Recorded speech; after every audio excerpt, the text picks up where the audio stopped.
Imagine almost 500,000 innocent men, women and children condemned to live in the middle of the desert. Imagine the place where they live. Sand and dry bushes dominate the landscape. This place is called Dadaab, the largest refugee camp on earth.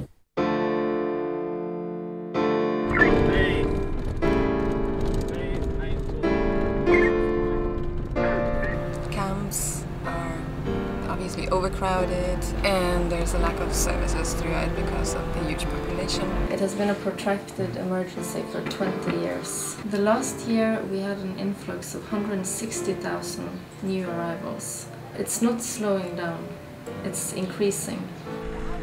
People, refugees, escaped the war and insecurity, famine and hopelessness. They left their homeland because they were scared, because they couldn't bear putting lives of their children at risk. When we were Somalia, we were not going outside from the house. There was one time when we were in our house, then they started some shooting guns. We just like watching on the mirror, watching people running away, killing each other. Families crossed the border to Kenya, some illegally, braving danger, extortion and violence.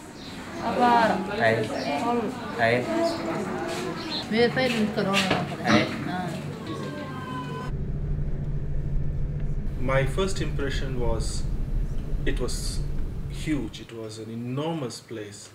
How one really managed this place because of this influx of refugees coming on a daily basis.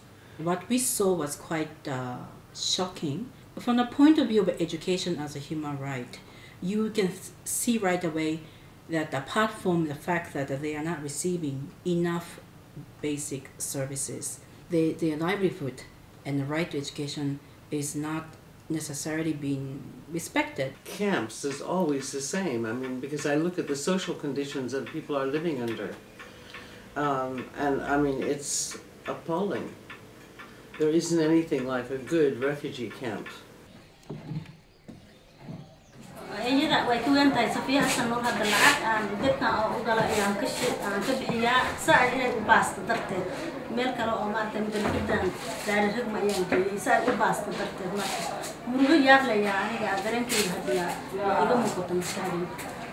Have any of them been out of camp?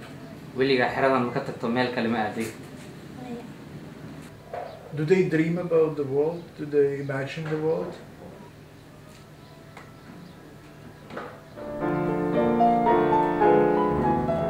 So education as a means for livelihood, education as a means for self-fulfillment, and also possibly creating opportunities to improving their situation and taking their livelihood into their own hands. What we do is we normally write stories that are affecting the refugee community in Dadaab.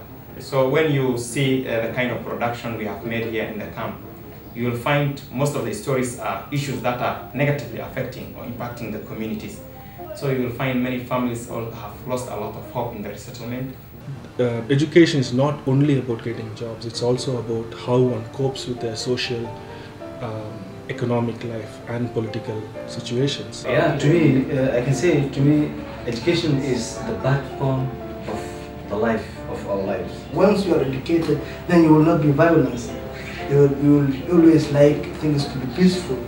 You will like always to be a negotiator. Whereas that if you are not educated, you don't have knowledge, have no skills, then you can't help others, you can't help yourself, you can't help anybody.